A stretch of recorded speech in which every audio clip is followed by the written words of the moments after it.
Welcome everyone. Thank you for joining us on panel on angles of the industry. We would like to express our gratitude for everyone who joined our panel today. We are really excited to be moderating this panel today about discussions of the diversity.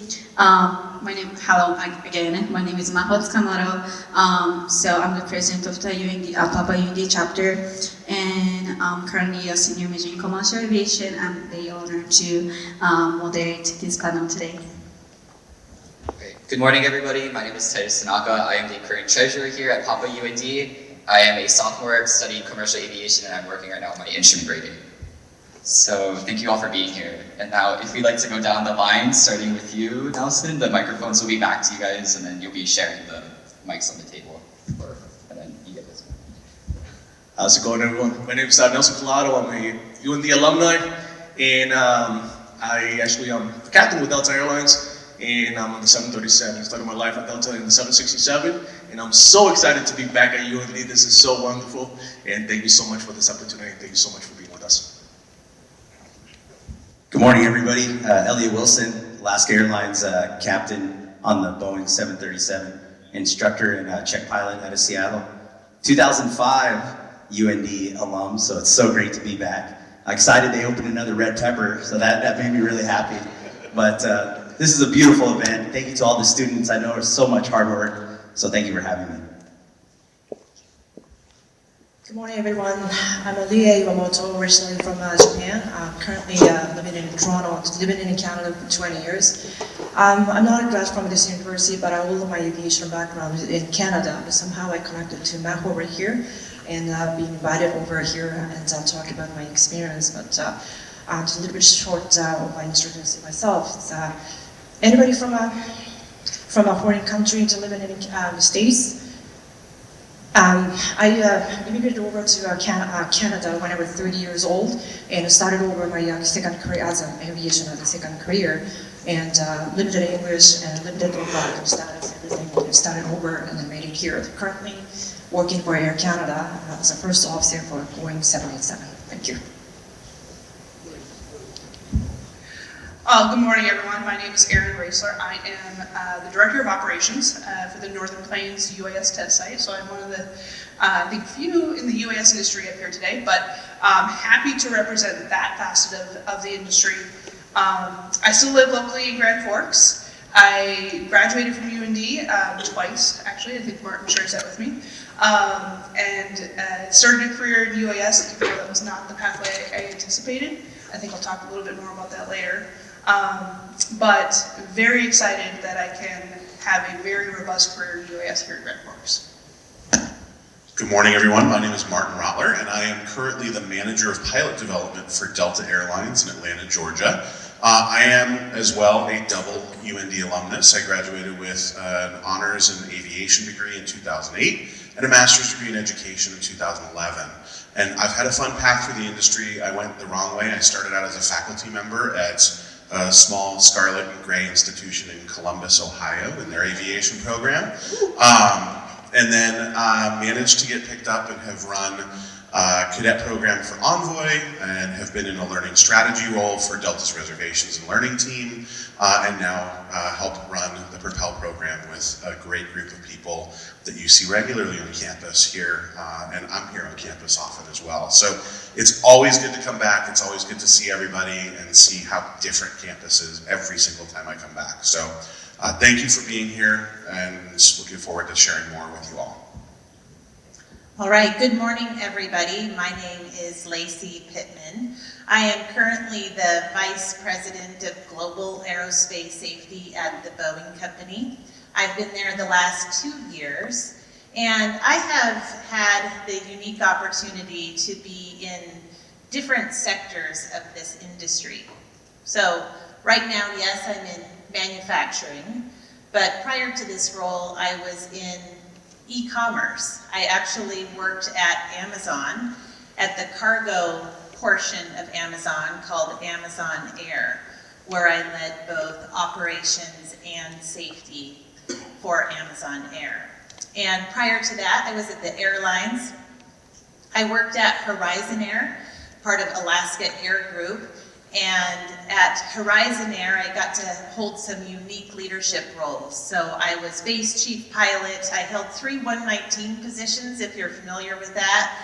Interim chief pilot, director of operations, and director of safety. So while I was in that role, I stood up the safety management system at Horizon Air. And then finally, before that, I was a humanitarian pilot. So I flew aid and relief throughout all of West Africa for several years, flying in King Air 200, supporting refugee camps.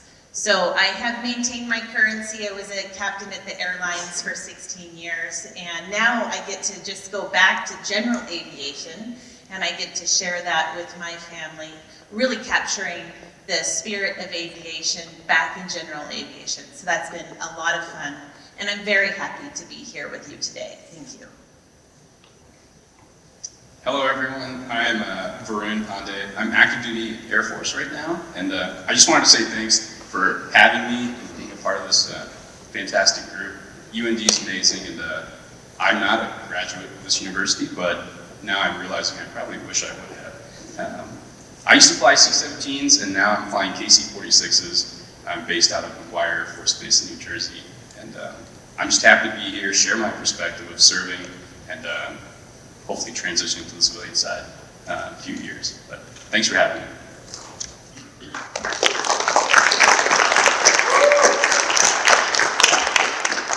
Thank you for everyone for introductions. So start off the panel, I'd like to ask this question for everyone. So what are each of perspectives that companies or organizations doing to help increase diversity and inclusion?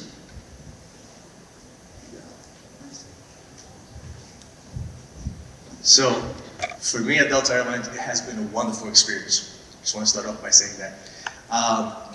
One of the things that we have, that we are doing right now through Propel and through different initiatives is being able to grow our diversity background. But it's not just about numbers, it's about culture as well, right? Because without, you can have all the numbers you want, but if you don't build that culture, then you know what? That growth, right?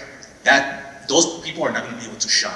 So for me, as a minority person, somebody that was born in the Dominican Republic, I feel like my company has welcomed me to a beautiful environment, and that is thanks to actually like leaders like Martin at Delta Airlines. Because, and seriously, thank you so much, Martin, because people like you make my place of work a more welcoming, respectful, and included workplace. So thank you, appreciate that.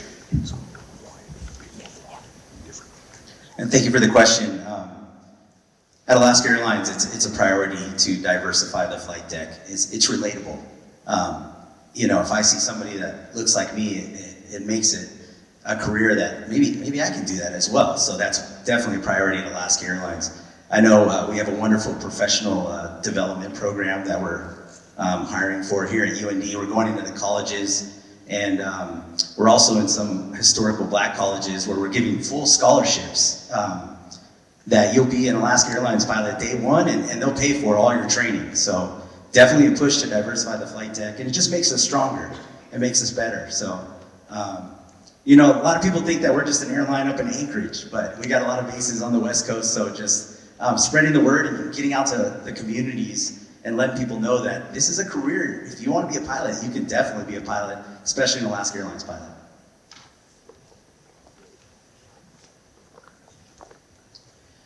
Yeah, so I can talk about some sort of a Canadian perspective, but Canada, as you might know, that consists with lots of immigrants, and then officially the government level is trying to make everybody's like every racial, every backgrounds or like genders, including and equal to the any work environments. So Air Canada is also the same thing doing it, and then I'm not sure if it's the right way to do this. I mean, it's just personal opinions, but when you apply for from the website, there is a check mark that if you are indigenous or if you are visible minorities, if you are female. So when I was applying for this company, then of course I'm Asians, I'm women, I'm visible minorities, and I'm trying to hoping to get it onto the system.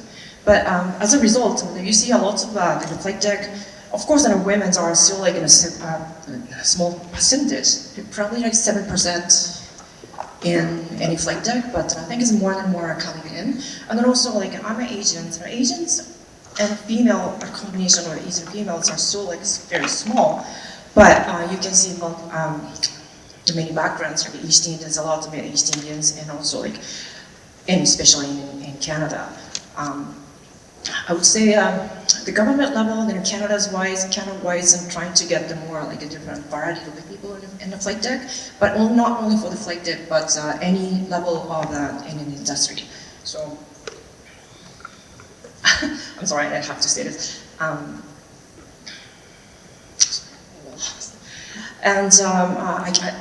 Sorry, I'm kind of nervous about here because I have never done this. But yeah, it's a great opportunity to have any level and any growth. I could say any growth, and I really don't see like a foreign student from Asia right here. But it's a great opportunity anywhere in this industry, anywhere in this country. And then if you have opportunity, then if you look for something really want to do this, then just apply. Don't hesitate and apply and get some information from those people around yourself or university or any resources.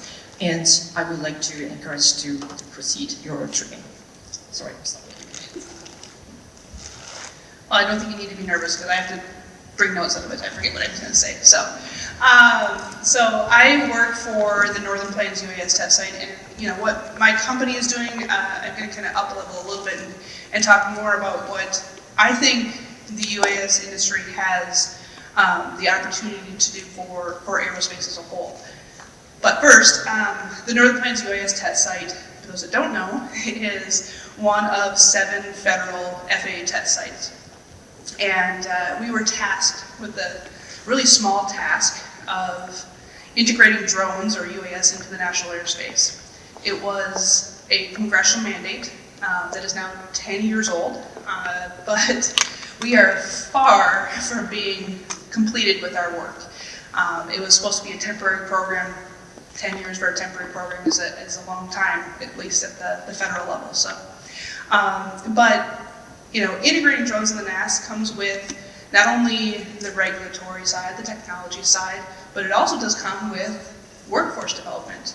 And what UAS really has the opportunity to do, probably in a way better than historical aviation does, is they have the opportunity to really democratize the skies.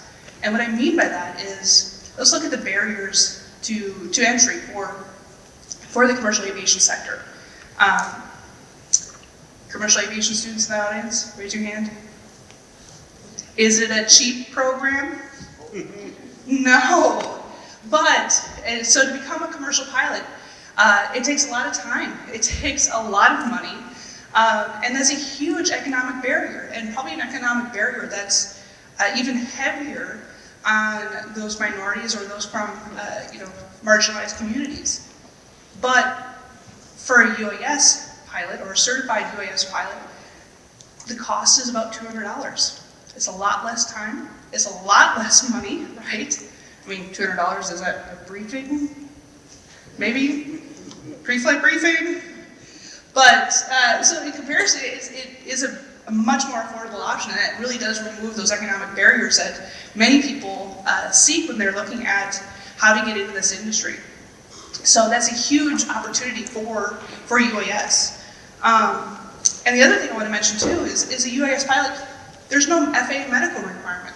So you talk about the accessibility and the opportunities that someone might have, especially those that might have a disability. You can still pursue flight with the UAS industry. So because of this, I would say what we're seeing within UAS and at the Northern Plains test site is a much more diverse aviation community, one that has a stronger representation of traditionally underrepresented communities within the aviation sector, and that's women, that's minorities, that's people with disabilities, and I think as we see drones, UAS, emerging aviation technologies, we're going to see that this industry is now more accessible, it's more inclusive, and it's more affordable. So what is the test site doing? I think by encouraging the advancement of the UAS industry, I think we're also encouraging a more inclusive industry within the aviation sector. I come from a different background, and I work with pilot hiring and hiring future pilots with Propel. And I've done that for a while, and I've mentored future pilots and taught future pilots. And I think one of the big things, and I'll talk briefly about corporate stuff because I'm a manager and I have to do that, but also personally, I'll share a little bit about my experience as well. But from a corporate perspective, Delta supports and is committed to making our flight decks more representative of the communities that we serve. And I think it's important to note that we do that through support of our nonprofit partners like NGPA, Women in Aviation, OBAP, PAPA, LPA. We are a we have a presence at each one of those events. We are there to help support our employees that are members of those underrepresented groups as well. And we do that. We have several different what we call employee engagement groups, including Pride Group, and then we have 2 now organizations for Asian employees, Adelante, which does really fun events. They just finished an awesome Latino Heritage Month, throwing these amazing parties on Delta's campus in Atlanta, and supporting across the spectrum the ability for people to show up to work as themselves. And I think one important thing I want to mention here, because it's a buzzword I hear when I go to conferences and when I'm out, regardless on the circuit, is these are not special opportunities. We are not lowering our standards to support other folks in pilot hiring. We know that there's a majority of people, and the majority of our classes, you can go see, we post pictures of our new hire classes, continues to be white males. And we don't anticipate that changing. We want to make it more representative, and we don't lower our standards. What we are caring about is we want the same opportunities that anyone who's a student at UND, regardless of where they come from, where their origin is, to have the same opportunity as anyone else that's here. And that is about making awareness, about highlighting the fact that we have folks that look like you. If you are an underrepresented group in the community, we have them at Delta, and you have a home here at Delta. And every airline is in that same place as well. And I always say, for every NGPA scholarship or Women in Aviation scholarship that's out there, there are 5 to 10 scholarships that are open to anybody. And so, there's a great scholarship guide that the University Aviation Association puts out to the students that are out there. It's free money, it's a big book. There's like 6 pages of DEI scholarships and 120 pages of scholarships for everybody. So it's not just if you're feeling left out, or we're not leaving anyone behind is the goal. That we want to make our community more representative of the communities that we serve, but also know that we're not lowering our standards for that. From a personal perspective, and one of the things that's important for me is I want to be able to, in the course of my work, support that. I am a passionate ally for many organizations. I'm a member of NGPA. I actually sit on the board of directors for NGPA. And so that's my home, one of my communities in the aviation industry. But I am the first to step up to say, I will be at Women in Aviation. I will support that organization. They have a lot of fun. This year was my first year. I went to every DDI conference for work, to be there, to support, to be a passionate ally. That should be our goal, regardless of our background, regardless of where we're at. So Delta, I negotiated as part of my hire offer, and I'll talk more about management roles, but I have support from Delta to attend NGPA events and functions and things like that. And that's important to me. It's important that I have that support to be able to do that. And it was something that was an integral part of my hiring process, to say, you got to give me positive space travel to go to and from for work. I will represent the company there, but also I've got to be able to do that. And they were willing to do that, and that says a lot to me. Same thing with previous roles that I've had, but that's an important piece of having that representation, having that support, and being comfortable enough to say, I'm a part of NGPA, I'm a leader with NGPA, and not catch any flack from that from anyone out in the industry, and anyone out on the line either. You know, for all of the students that are here today, I want to ask you a challenging question for you to consider. What do you want your enduring legacy to be? Because at the end of your career, I will tell you that yes, you will be acknowledged for your accomplishments, but you will be remembered for those values that you have demonstrated throughout your career. So what do you want your enduring legacy to be? And I challenge you to think about your personal, core set of personal values today. And I'll tell you that it's the core values as an organization that are also extremely important. And so that's where at Boeing, where yes, several years ago, 4 years ago, the company went through a challenging time through the tragic MAX accidents. And then there has been an internal reflection as a company on what are the values that we uphold. And one of those values is in safety, that we will foster a just culture grounded in humility, transparency, and inclusion. And so each of those elements, I would say, are so important to the culture of the organization. To be transparent, to share what we know when we know it. A just culture where everybody at the company isn't afraid to tell the boss bad news. Humility. You know, humility is interesting because as an organization that's 100 years old, of course, you never want to show up and say, we have it all figured out. We have all of the answers.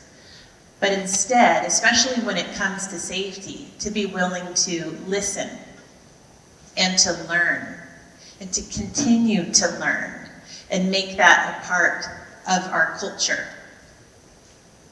And as an organization, having that be a part of our values has been so important.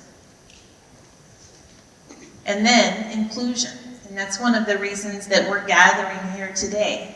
And I'm so excited that we at Boeing have that as a part of our core values as a company. And that's because we value everyone's thought.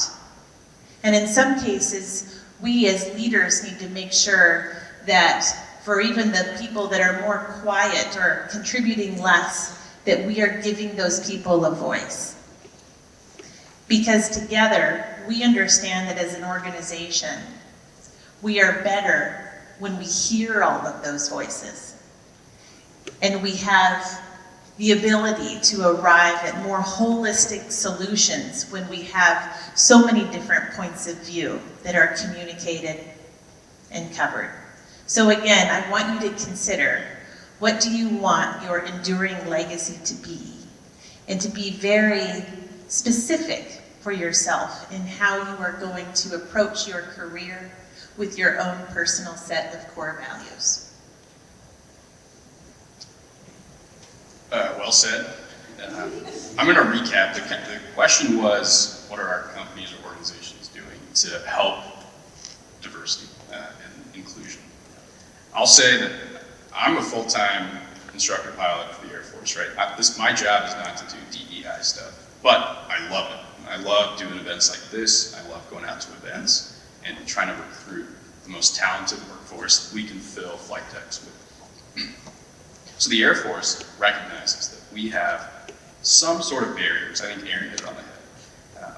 There's a lot of barriers. I think in this room we're all aware of the financial cost, the time cost, the, hey, family, I'm taking a risk by doing a career that nobody in my community does. That's a cost.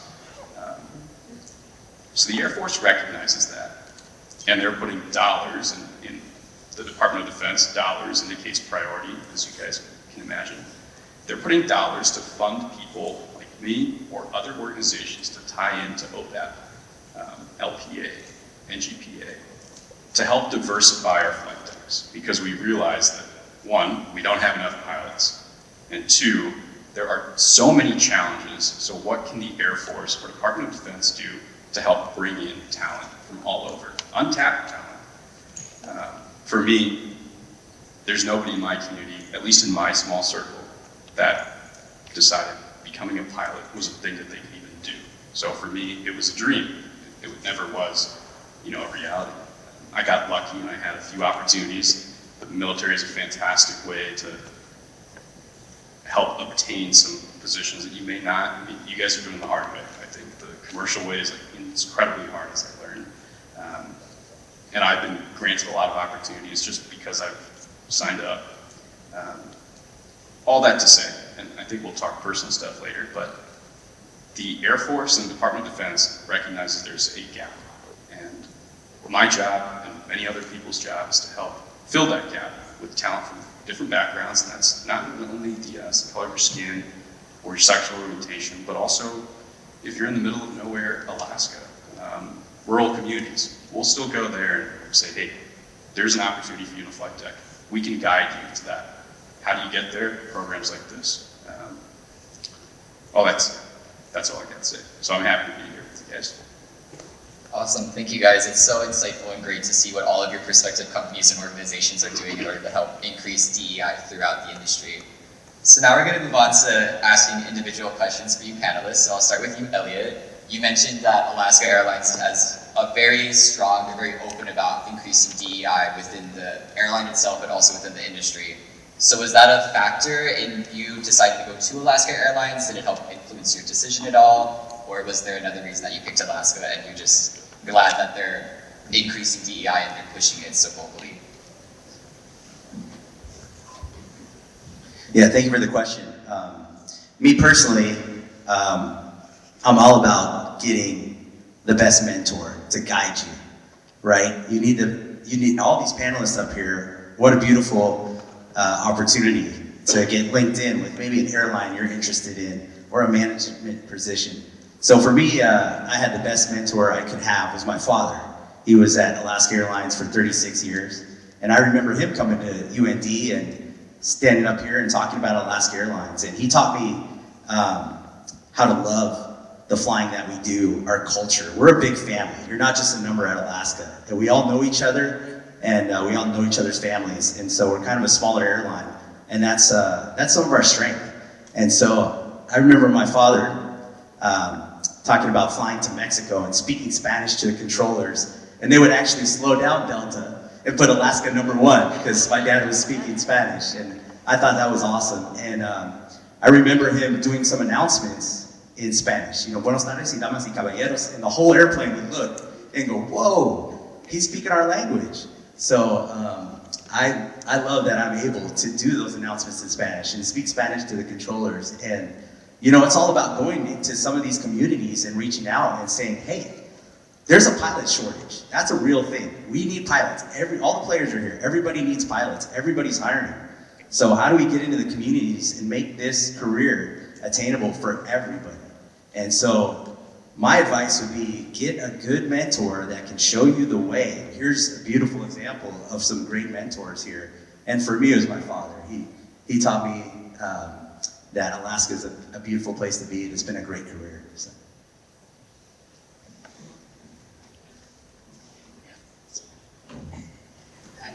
Thank you so much for sharing the story. So for the next question, I'd like to ask Riei. So you're born and raised in Japan, and came across to the different country to pursue your aviation degree. So I want to ask you this question as a fellow Japanese female. So as an Asian woman working in the Canadian aviation industry, do you think Canadian Airlines put a lot of focus and focus on the diversity and inclusion? Thank you for the questions. That I can talk about it a little bit. Again, I was born in Japan, and up to 31 years old, and then came over to Canada, which was in Vancouver. And I decided to, first of all, I wasn't really aiming to become a pilot at that moment. When I was a child, I wanted to become a pilot in Japan and trying to get into the industry. That was 35 years ago. But at that time, like there's no general aviation in Japan, or like in Japan, you can go anywhere on a train, ground transportation. So the aviation, getting into the aviation is like super elite kind of things. You really have to get that good mark and get hired by ANA or JAL, top companies. Otherwise, there's no opportunity to become a pilot at all. So then once I gave up and proceed my university in totally different fields, and started flying started working as a full-time, and something happened, and then I thought I will change my career, and then wanted to study English, because 20 years ago I didn't speak English really, and still not 100%, but it's almost zero English, and then I wanted to go study English in Vancouver in Canada. And then I met aviation. Lots of, if you have been to Vancouver, BC, that's a beautiful place, and there's lots of small, big airplanes flying over, like especially for the seaplane. And I was like in love, and I want to fly again. Well, not never flown again, but I want to proceed to become a pilot again. And I tried to do some research, and I met a few people in the flight school, and I thought I could do this here. It was relatively cheaper on the cost, almost like a 1/5 of the cost in going to the flight school in Japan. There are more chances to become a pilot in Canada. So only good things I saw in Canadian opportunity. And then compared to United States aviation, the size, market, everything, and the number of the companies are very small in Canada. So Air Canada is only one choice if you want to become a pilot for airline and overseas pilots. So the day one from flight school, I was aiming to, like, one day I would like to have, uniform in Air Canada. I would like to fly for the Air Canada. And that was only my goal. But you do training and become a flight instructor, and then you just step on the ladder, and then there's a lot of different type of aviation flying as well, especially up north. There's most of the places are uncontrolled, and most of the time, half of the year would be under snow and icing conditions, or uncontrolled, and then you're gonna fly to like pitch black, middle of nowhere up north. Like I have been to North 68. That was the highest north I have been. But the 4 years I was living in Thompson, Manitoba, which is like from here straight up, drive up like straight up north, 11 hours, like even further from the Winnipeg. And those kind of a harsh environment, but I enjoyed it a lot because you met a lot of other colleagues, and it's almost like you become a family away from family. And learning how to fly into the uncontrolled, and you see, somebody mentioned that, different scenery, beautiful scenery. That was Varun, I think.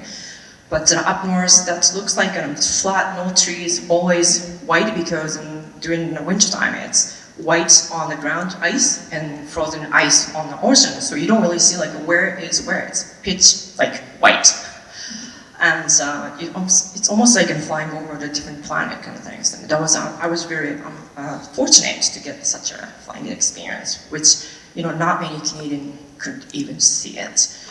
And still, I was trying to become a airline pilot. I've seen a different type of a flight, medevac, air taxi, medevac, and regional freighter on an ATR kind of things. But still, I wanted to become a airline pilot. So I proceeded, and then eventually made it into an Air Canada Express company. And after a few years, and I finally made it to the mainline Air Canada, and then 6 years on an Airbus. And I met lots of people, like a lot of people means like my limited vocabulary, I mean to say is like a different generation, like very junior pilot to junior captain to very senior captain close to retirement, or the different background, born in Canada, raised in Canada, but the first generation, second generation immigrants, many kind of the color of the skins, and many accent as well. So in Canada, again, like my English is not really perfect, and I won't be perfect, but I was really feel easy in the flight deck, because no one really judge about my English level, or they just judge how you can fly. It's an all skill level environment, and I was never be discriminated because of women or Asians. Maybe just sometimes I say something a bit mumbled and I didn't say like really clear, then it was like question mark. But other than that, I've been enjoying on flight deck in any level of Canadian industry, like small airplane, middle airplane, big airplanes. So it's kind of difficult to describe what's the problem or like how to improve, because everybody raised their hand wanted to do this in this professions, and then the Canadian aviations are always welcoming everybody. Then I think I realized that it's many companies in the United States try to include everybody, and I didn't think about what the company can do about it, because I thought that that's only airline is only for the business, to focus on. But it's really great to see that all the companies trying to include all that level of people. And I kind of lost what to say. Yeah, I just want to ask, who is not from born, who is a foreign student in this hall here? Can you raise a hand, please? Okay, hi. Glad that you're doing that. And I know it's a really expensive program, but if you can proceed, and it's eventually made it to the flight deck in the United States, and then that would be like so good for the student who is following you. That's really proud of you too. Thank you so much for sharing the story. I really appreciate you to come over from Canada, Toronto, Canada. Thank you so much for your inspiring story. I'm sorry, I have no words to describe my feeling right now. For our next question is for Varun. So as a pilot at US Air Force, is any advice you received from your military training that you think it benefits students who want to pursue a career in military, for a career in the commercial aviation? So this is tough for me. I'm not in commercial aviation yet. I think Nelson and I share a background because Nelson's prior military. And so, but what I'll do is I'll just share what the military's taught me at this point. And I'll start with, there's a lot of people that have military backgrounds or know people in their family that have military backgrounds. But for those that don't, in my experience, let's talk to one scenario. It's a complicated airdrop occurring in a contested airspace overseas in the Middle East. So we're all learning how to fly here, right? But that's the scenario, and I'll talk about two things, inside and outside the flight deck, that I think the military has encouraged me to learn and taught me. Everybody gets their own flavors of what they take from different situations. In my situation, I'll talk inside the flight deck first, actually outside. When we come together in a deployed environment, flying big airplanes in challenging airspace, it's fortunate if you're flying with people you know. More routinely, we're flying with people we don't know, and we have to quickly, and I'm saying outside the flight deck, build a team. With experts, now that might be a left seater or a right seater, or someone in the back who's managing the airdrop of cargo. Or air medical evacuation specialist, that might be a nurse or a doctor. So you have to quickly figure out who you're flying with, where they come from, what they bring to the table, what their values are, all for one central mission accomplishment, which is to accomplish this airdrop.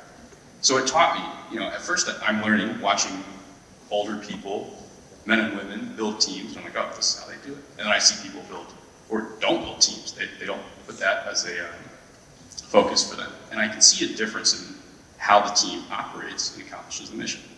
So for me, the military has taught me, outside the flight deck, quickly building a team, recognizing connections with others, and trying to make everyone get on the same page so that you can accomplish the goal.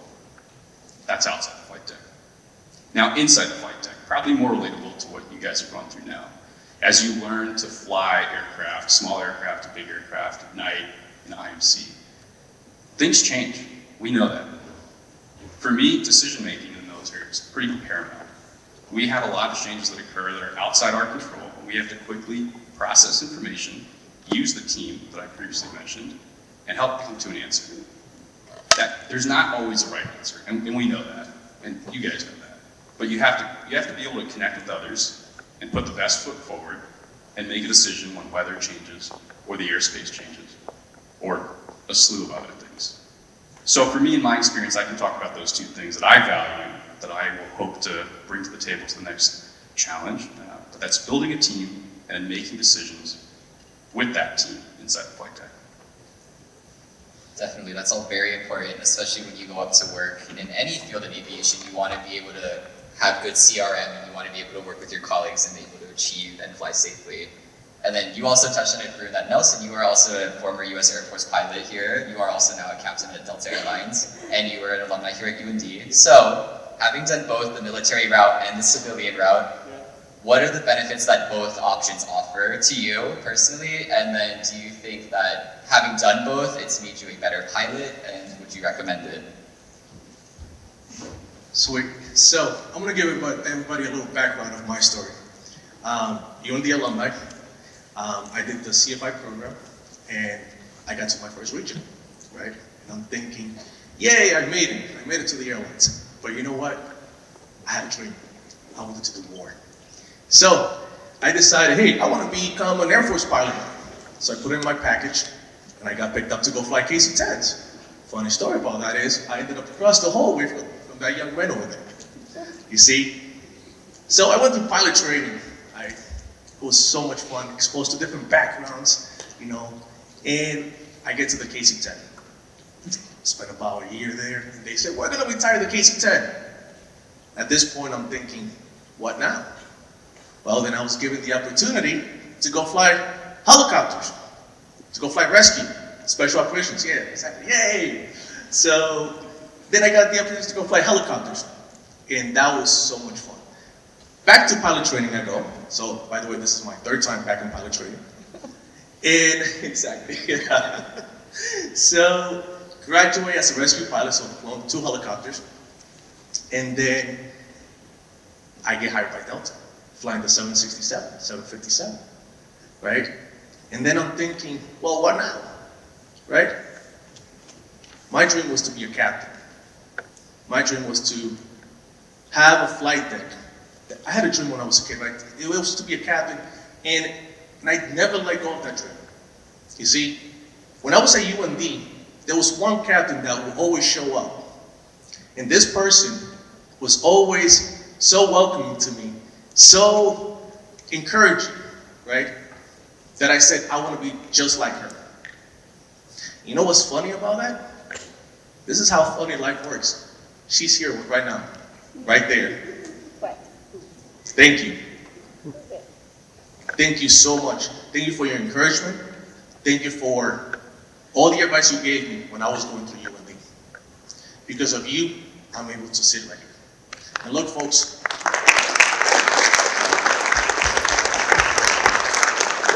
thank you. Now, why is that important to me? Because all of that exposure that I've been having the opportunity to be part of, right? When I have a first officer that has flown fighters, that has flown special operations, that has flown civilian, right? That did his time building, right? I'm able to connect with that person. And I applaud every single one of you that are here with us today. Because you know what? You're doing the same exact thing. You're learning about other people's backgrounds.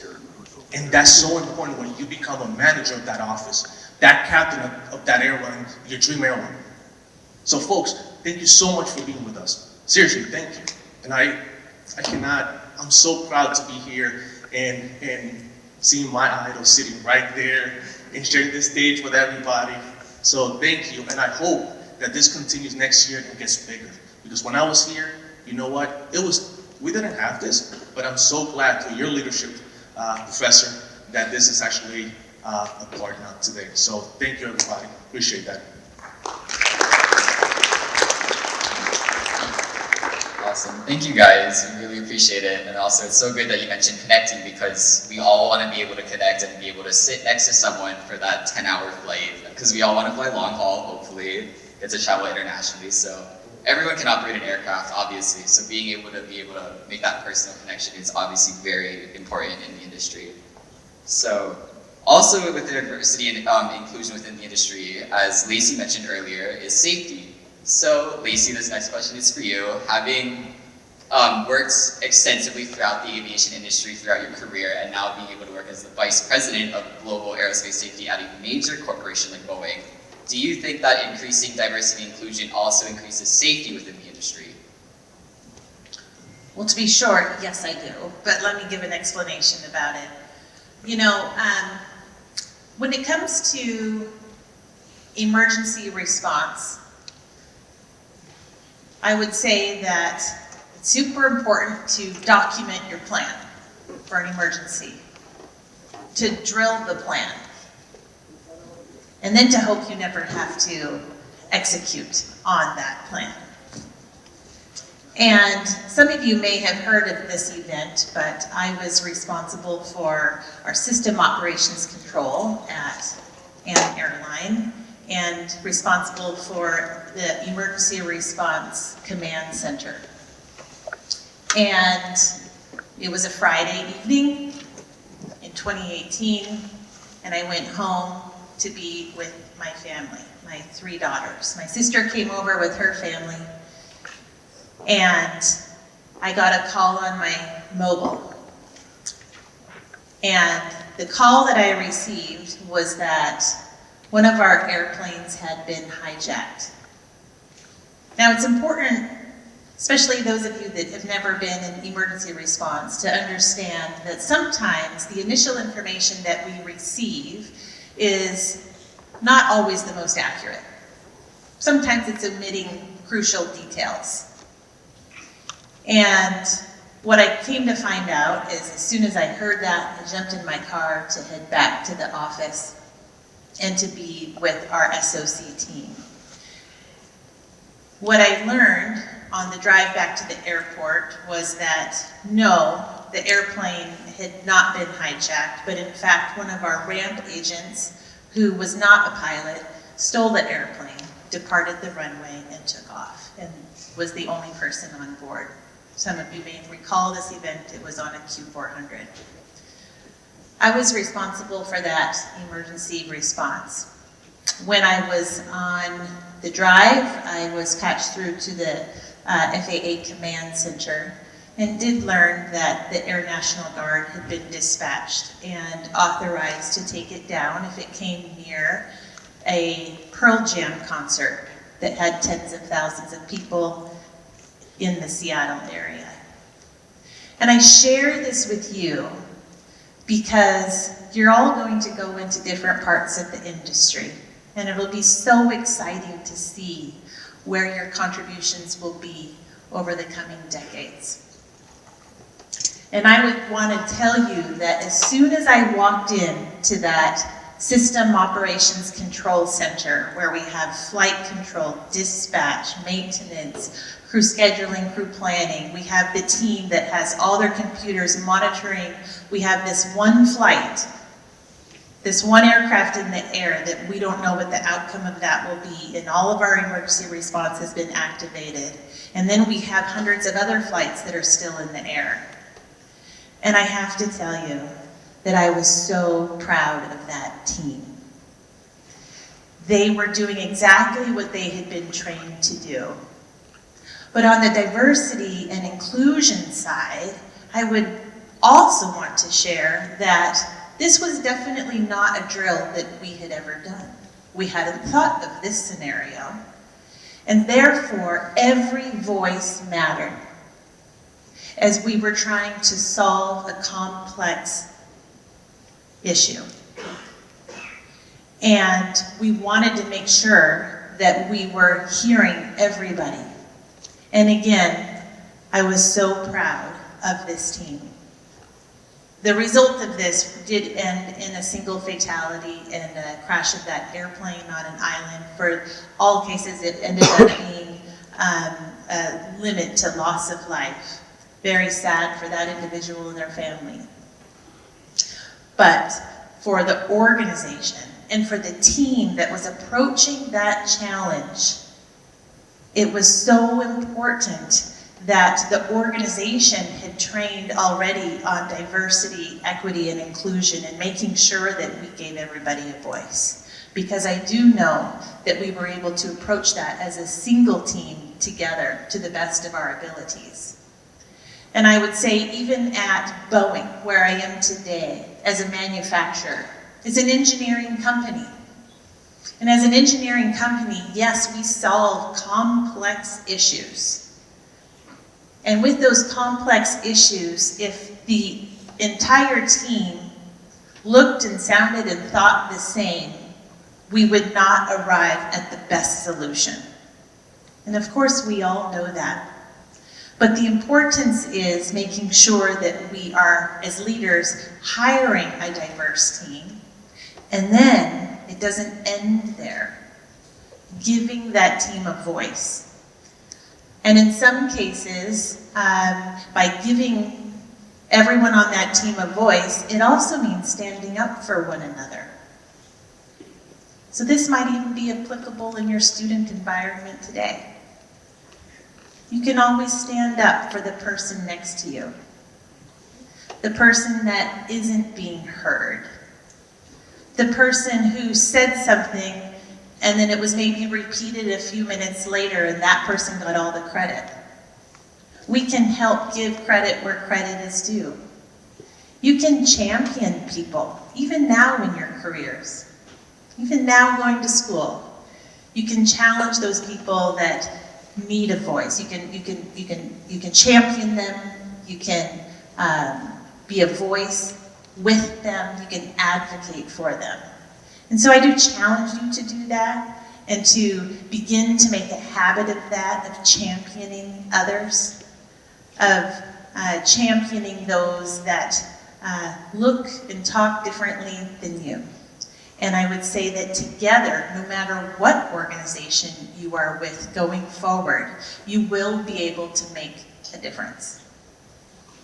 Awesome, thank you so much for that story, and it's so very true that in order to have a very full picture of any sort of situation that's going on, we need to have voices from across different perspectives in order to get everything straight away. And then also too, Lacey was talking about new voices within the industry. So one of those newer voices that's become very prominent in the past few years is the UAS industry. So Erin, working here in North Dakota, hometown, good job, and working in UAS, did you always want to do it? Was the airlines like your goal, and then you ended up finding UAS later on, and then did you want to switch? And then did DEI have any sort of influence on you to switch to your career into UAS? Thanks, it's not like we practiced this in advance, but, so he kind of alluded at it, but no, I did not grow up dreaming of a career in UAS. Probably because drones and UAS weren't really a big thing when I was little. Fun fact, they were actually a thing, we just didn't know about them yet, really.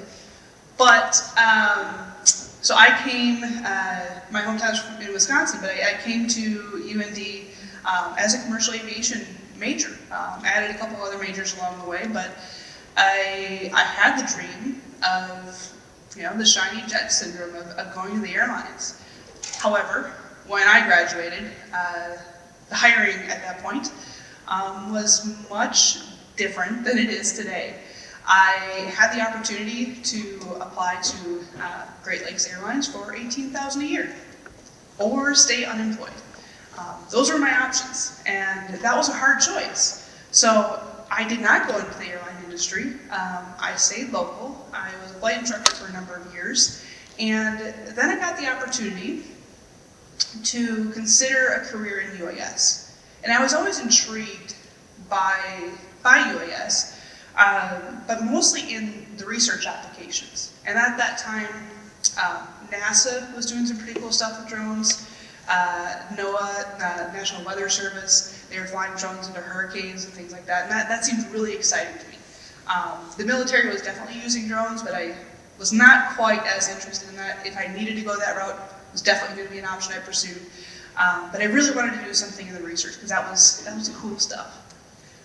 So I got the opportunity to influence and shape the UAS degree program here at UND. And I'm really thankful for that because that opportunity then jump-started the career I have today. So now I moved from UND over to the Northern Plains UAS test site where I talk about, like, I get to integrate drones in the national airspace, and what does that look like? I joke that I fly a desk, but it's a pretty cool desk. On a day-to-day basis, so I'll recap a couple things that happened this year. One really cool thing, there was a counter UAS project that we worked on, where the research is trying to figure out, okay, as UAS become more and more popular in the skies, we also got to keep the skies safe. So as we're advancing the technology, we need to put procedures in place to make sure it's safe as well. So with that research project, Boeing, but I think it's a different division of Boeing, brought out this really cool laser. I'm not kidding you, it was a laser that they fired to shoot down drones. Legally, I might add, legally, because that is a hard thing to do legally, but filled out the 124-ring process, fired that through the FAA, and got that approved. But yeah, to watch Boeing fire a laser to shoot down a drone was awesome. Another cool thing that happened this year that, again, if I had come to the airlines, I never would have had the opportunity to do, but I had a meeting at the Pentagon. Not near the Pentagon, not with the Pentagon, at the actual Pentagon. And that was something I would never have an opportunity if I had gone the traditional pilot track. I'm pretty sure of it, at least. But that opportunity was to discuss with the DoD of, okay, as we're tackling bringing UAS into the national airspace, we got to make sure that intersects between the civilian sector and the DoD sector. And how do we do that? So the Pentagon's interested in solving this challenge, and so we got to meet with them, talk about them, and we'll be continuing to work with them on the research and the work that we're doing. The third really cool one, maybe not as cool as lasers, but still pretty cool. There's an aircraft that's called the Kratos Valkyrie. Anyone heard of it? No hands. It is a 6,000-pound rocket-launched drone that, if you would guess, probably has to fly in restricted airspace.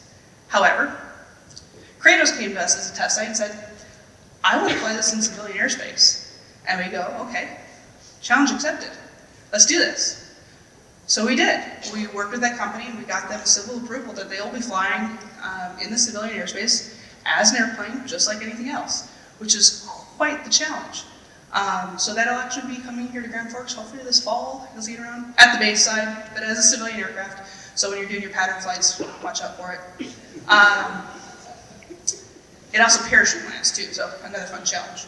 But that's a huge initiative that I never would have gotten to be a part of. The work that we're doing with that aircraft is part of the Loyal Wingman program for DoD and for the Air Force.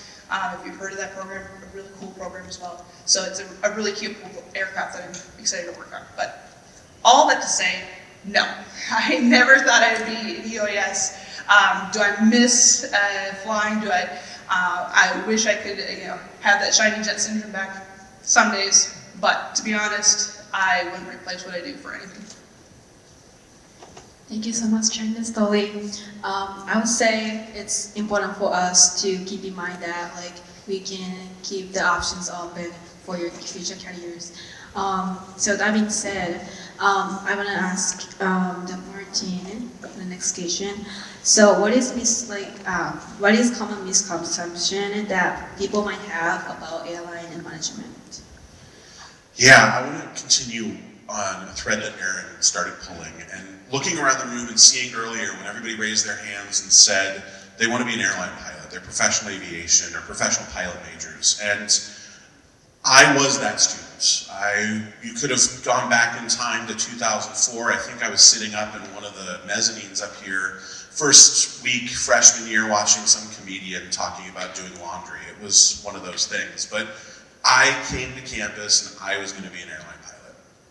And even before that, I was a double UND Aerospace camp alumnus, and I was going to be an airline pilot when I was 14 and came to Grand Forks in 2001. And things happen, and I want to acknowledge that it is not easy, regardless of where you're from. You could be from down the street, Grand Forks Central High School graduate, and come to college at the age of 18, leave home, be responsible for yourself, all of a sudden start flying, do all that stuff. It is not easy to do that. It's not easy to leave a bigger city. I'm originally from Colorado. It was not easy to leave Colorado to come to Grand Forks, especially when January hits. You're like, it's cold, it hurts. I don't like it when it hurts outside. It's also not easy to continue to train, to learn, and things happen.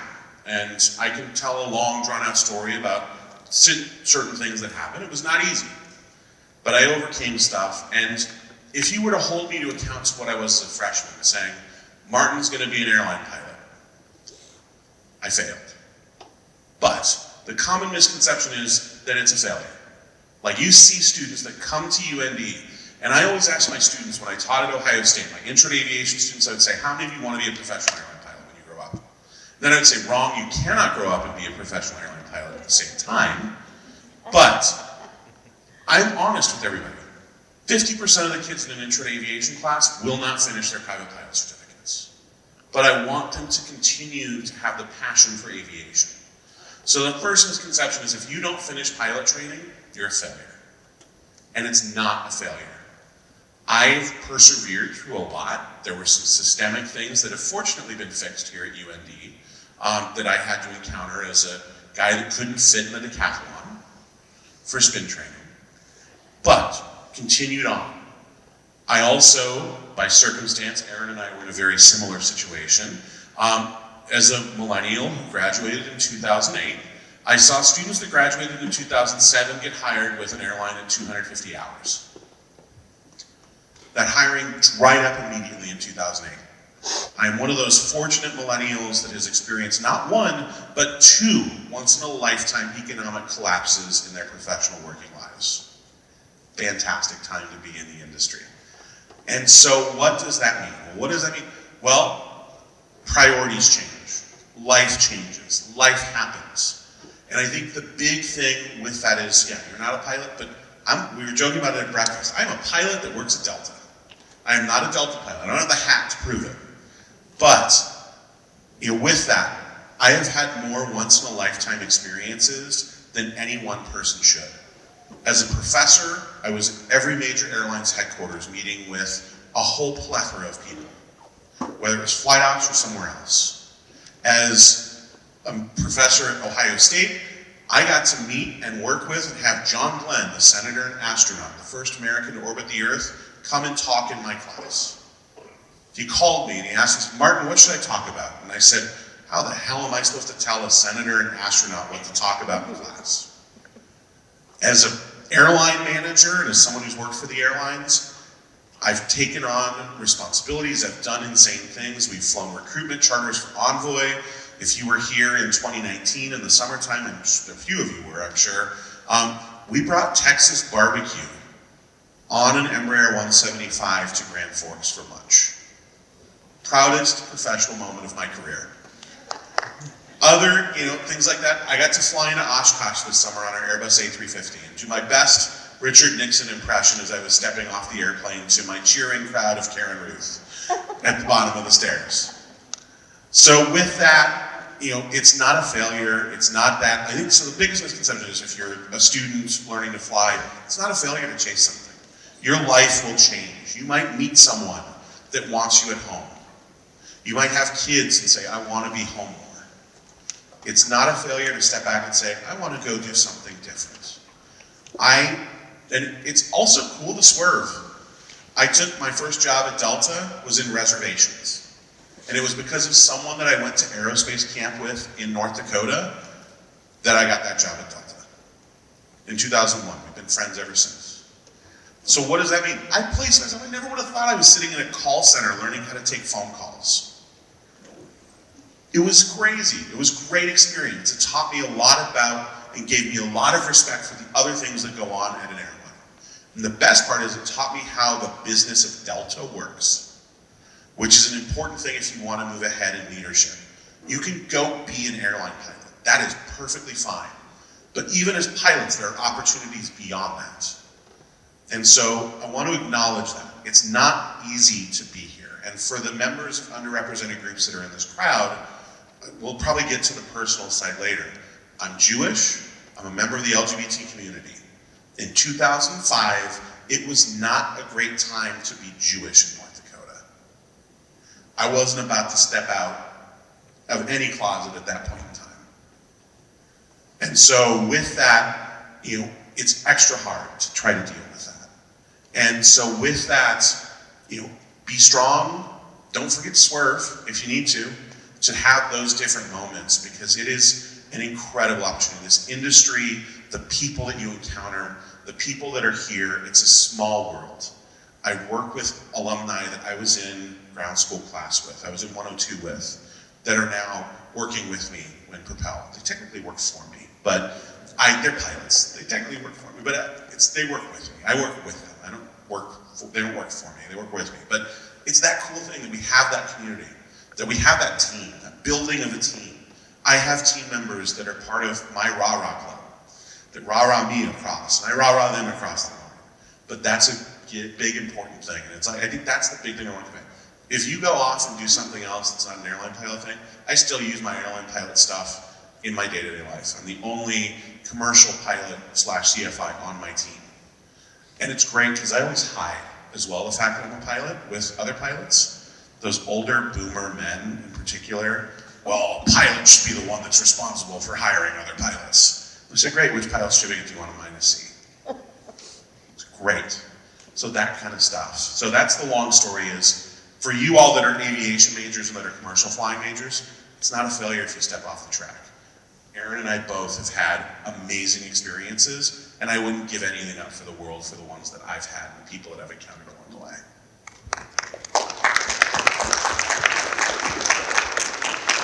Yeah, definitely. It's always good to know everything that goes on behind the scenes of the airlines. And then Erin, you specifically, I'm also looking at majoring in UAS, so I will be hounding you with questions afterwards about that industry as well. So, as we're wrapping up, we've got about a half hour on the panel left, and we want to be able to have, if any of the students here want to ask you guys questions.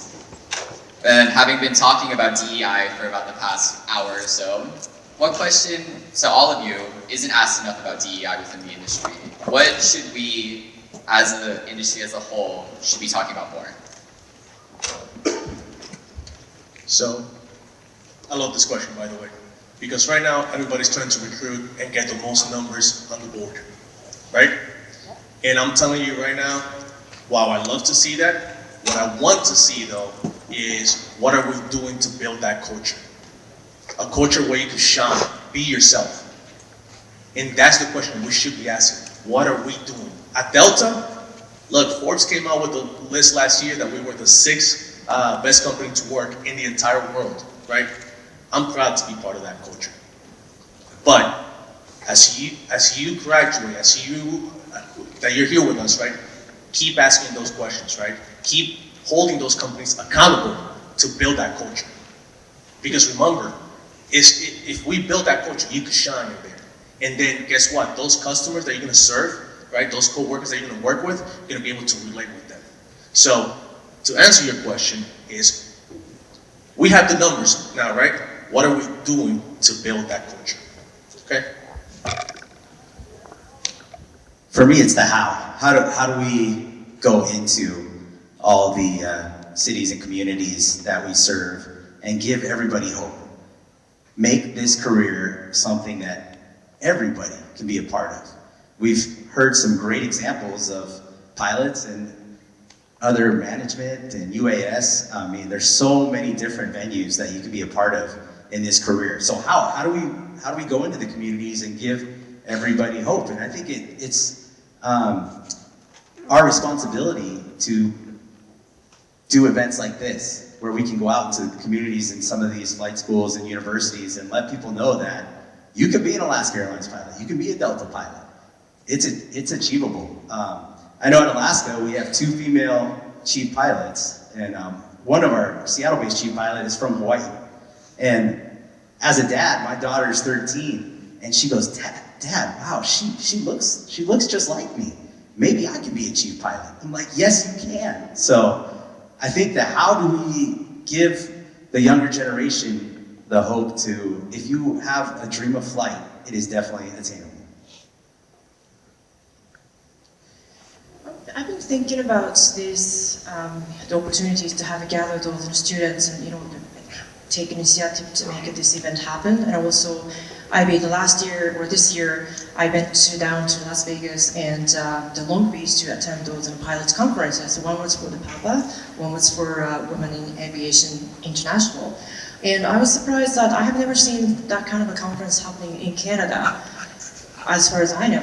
And when I started up, and the internet wasn't a thing 20 years ago, so I really have to find out the way to step ahead, and then talking to the pilots, pilots, but the flight instructors at the flight school. I'm saying it's like a resource of information, the opportunities you guys have down in the States is amazing. And just build up those communities and talking to everybody, and to be nice to everyone. Like, you never know in this small industry, like, who will help you, who would hate you eventually.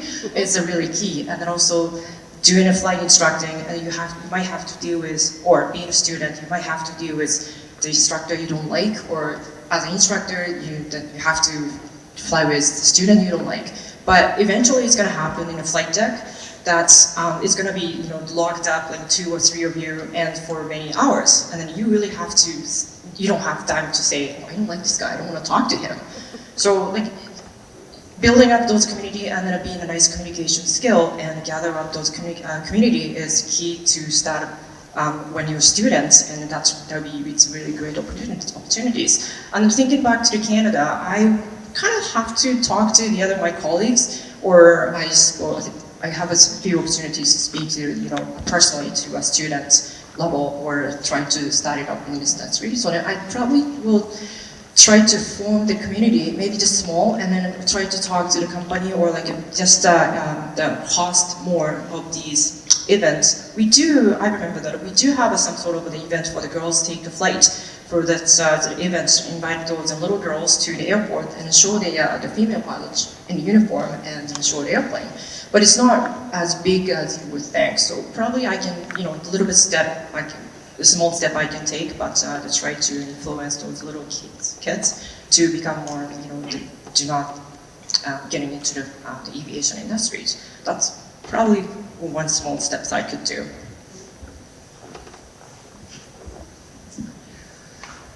So what question isn't asked enough? I heard a what and a how, and I will throw another one out there of why, but specifically why. Throwing out some stats that are for women in commercial aviation, but it actually, this trend is representative of other communities as well within aviation. So within commercial aviation, about 20% of the graduates are women. Great, that's wonderful. Only about 15% though apply for a professional job as a pilot. And then only 8% are the commercial pilots within the industry. Why? And you can look at the different gaps, okay? Martin probably is much more educated to talk about the gap between the 15 down to 8, but I really focused on that 20 down to 15. Why is that happening? And I think it has a lot to do with the position descriptions and how we write jobs that we're posting. There's a Harvard Business article that talks about preferred versus required qualifications. And in that Harvard Business article, there was a study done that surveyed women women and men, but women answered that if a job was posted, they feel they need to have 100% of the required qualifications, or the minimum qualifications. The men feel they only need 60%. A drastic difference. And so because of that, women are now 16% less likely to apply for that position. So, what can we do about that? well, again, first ask the question why, but second, for those in the audience here, my advice is go for it. You don't have 100%, you have 99%, you have 60%, go for it. But then also, for us that are in the hiring field, or for you guys that someday will be in a position where you get to write a position description, or you get to hire for a position, challenge yourself at looking at the position description. Analyze for the bias within the position description, the tasks that are assigned to that position. Even the pronouns that are utilized in describing the position. That's all one big step in helping bridge that gap between 20 and 15%. But also, really evaluate the required versus preferred qualifications. If anyone ever looks at my positions that I post, you'll probably see about 2 required qualifications and a slew of preferred, because I want you to apply. I want to see you out there. So I'm doing what my part is to help. I encourage others to do that. I hope you guys all take that as a great lesson learned, so when you get to that point in your career and have that opportunity, that's how we can help bridge that gap and answer that why. Awesome. I think one of the things that I always ask, and I thank all of you for being here, because this is the hardest part of the battle, and we've already convinced you that this is an important topic in aviation, that DEI is important because you're here. And unfortunately, I see the faculty that were in the room have left. But how do we convince the other 95% of UND students that this is important and that they need to be here? And it's the same across the airline industry. It's a question that we ask, but we don't ask it as a whole. We devote a lot of effort and time to safety.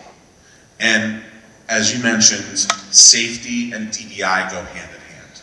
If you, especially in an operation where you have a crew concept, a cockpit crew concept, you have others though that you expand your team that you work with outside of the cockpit as well. And that can break down if there are people that come in with implicit biases. That is a safety issue. But the question that I always ask is, how do we get everybody else? Y'all are here. That's great. But I know that there are a bunch of other people at Odegard Hall right now. I know that there are a bunch of other people at the airport right now. How do I convince them that this conversation is important? How do I convince leadership that this conversation is important to have? What does that look like? How do I make sure that it doesn't feel forced? Because that's an easy way to turn someone off from it. And what does that look like? How do I turn someone who is maybe neutral? There are going to be detractors out there that detract from the idea that, like, this is too much, we don't need it. But how do I turn someone that's kind of like, I can see why it's good, but also I've got to go to class, or I got to go do this, and I'm just a pilot, or that kind of thing. How do I turn them into allies? How do I give them the skills, the awareness to say, because it might not be there. They may never encounter it in their professional lives, but how do I give them the ability to step in, and if they see something on a flight deck, if someone says something on a flight deck, to be able to step in and say, absolutely not. Not today, you gotta change something else, if it requires direct intervention. Or maybe it's something more indirect of saying, you know what, let's talk about what our dinner plans are, or if they have a favorite restaurant on the layover. If they go down that path?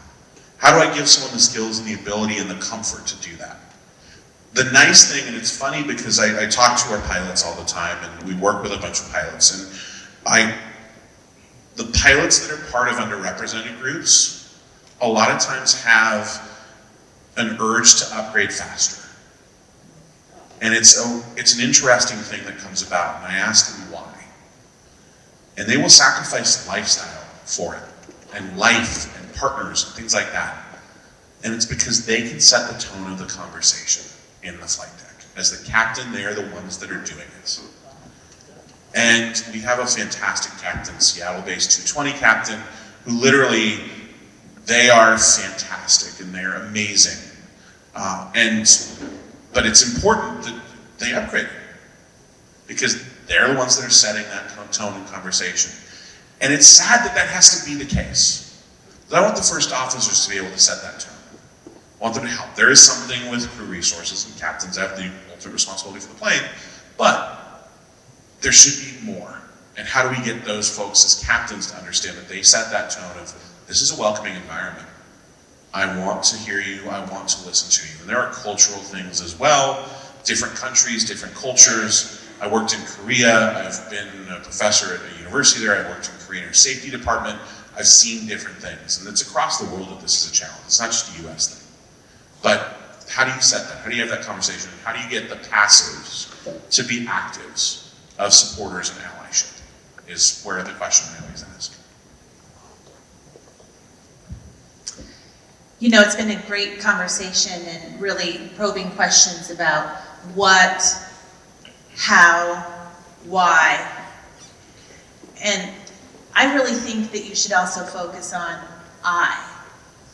And let me explain that.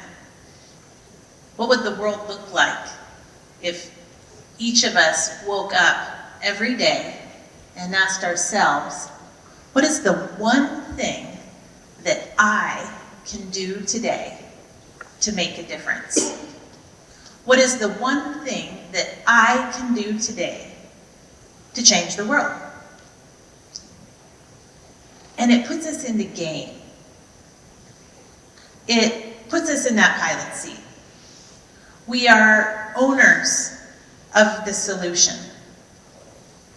I think so many times in organizations, I hear the word they, meaning leadership, senior leadership. Well, they did this to us. This policy, they, no ownership. And then even with the we, it's easy to sit on the sidelines and to see what we, meaning everyone else, does. But I think it's really also important to challenge ourselves and say, what is the one thing that I can do today to make a difference when it comes to diversity, equity, and inclusion? How am I going to show up differently today for someone, with someone? So that's what I want to challenge you with. One of the perks of going last is that everyone else says it much better than I can. So you guys got the message. But I'll leave you with this. I'll keep it short. To your point, I look back at what am I doing to make change? As we collectively try to diversify our industry, knowing that there's barriers, what am I doing to help further the next generation of people? So that means having challenging conversations with your peers, or reaching out to someone that's marginalized. Maybe it's a roommate who never thought aviation was in their world. And believe it or not, freshman, sophomore, junior, senior, you don't have to be up on this stage or faculty to really make a difference. You have little cousins and nephews that don't know anything about aviation, and you have a lot of information. You can open doors, get some spark in their heads and say, you can do this, there's a path, here's how. So be that big brother, big sister that you wish you had, I wish I had, to be honest, that can grow you into the community. Thanks. Thank you so much, everyone. So before asking questions, so every questions, like, I feel like I believe it's okay to ask questions. Sometimes like people hesitate to ask questions, and also like people like filter the questions like from others. That being said, and then like we're getting close to end of our time together today. So I would like to open up the floor to ask questions, or individual questions, or any questions you have. So Maho will be walking around with the microphone, so if any of you would like to go and ask any of our awesome panelists here any questions that you have about their careers, any other thing that you think should have been talked about today, anything at all really, feel free to ask. Flag down Maho, she'll be walking around somewhere. And if you don't have any other questions, there are a lot of airline captains up here that have flown all over the world, so you could always ask them what's the coolest place they've ever been to. What's the most fun aircraft they've ever flown? Why do you like red pepper so much if you live in Grand Forks? So, okay. I have a question for Lacey. So Lacey, you had mentioned that you flew like humanitarian work before Boeing and Amazon and these other companies, was there anything that humanitarian flights taught you about leadership that you've been able to apply in all of these different roles? Wow, thank you so much for that question. Yes, first of all, to start out, I met my husband in West Africa. He's from Iowa. He was in the U.S. Marine Corps guarding the U.S. Embassy. And first of all, he told me that as a humanitarian pilot, compared to his Marine Corps experience, I saw more action than he ever did out in the field, which means that I flew into hostile environment. I flew into war-torn, difficult, unsecure environments with sometimes very unreliable security information. Humanitarian pilots are flying in some of the most difficult terrain and some of the most difficult and unstable government environments because of that humanitarian aid, because there has been unrest that then requires that humanitarian support. And so on one mission I flew a King Air 200. I was the pilot of a King Air 200, and I was called to fly into the rainforest, land at a dirt runway, and medically evacuate a woman that had just made it to the refugee camp. Her village had been raided, and the weapons that the rebels had were machetes. In many cases, they had AK-47s. In this case, the only weapons that they had were machetes. And the way that they inflicted fear was by amputating anybody they could get a hold of. So this woman had one arm cut off with a machete, and on the other arm, her hand was cut off. And she had bandages and tourniquets, and I was called in to medically evacuate her to the capital, where there is a hospital, in the hopes of saving her life. And she was conscious, and when I needed to load her in the airplane, it's kind of a one-man show where you are the pilot, you also are the ramp operator, you're the flight attendant, you're everything. So as I loaded her into the aircraft, into a seat, of course she'd never been in a car before. She had never been at the airport, never been in an airplane, of course. And she had just had this devastating attack on her village, and I can't even imagine what it took to get her to the camp, and now she's on an airplane, and I'm leaning over her to fasten her seatbelt. And I can tell you, if any of you have ever experienced time standing still, when I leaned over her to fasten her seatbelt, we looked at each other. And I have to tell you, I had no idea what her life had to have been like. And she also had no idea how far I had come through all the training and the desire to go and serve and use my skills as a pilot to help others less fortunate or that need it. And that I was there in this moment, in this situation, for just her. And even though we didn't speak the same language, we communicated. And she could see that I was there to help her. And what she communicated back to me was that life is precious. Life is precious. And so from that humanitarian moment where her life was precious, and I was going to do everything that I could to get her help. And I have taken that with me through every role that I have had in every organization that I have been with. That if I'm working with a pilot, when I'm base chief pilot, when I'm working with somebody that's in safety, as a part of the safety team, when I'm working with a regulator that's where I'm trying to get something approved, when I'm trying to work with a manufacturer and seek out certification and it's not going very well, when I'm working with an e-commerce company and they might not understand the value of safety reporting. Life is precious. And as leaders, where we need to understand what is our role and how can we, in that moment, help that person today. I've taken that with me through every single role, and I encourage you to think the same.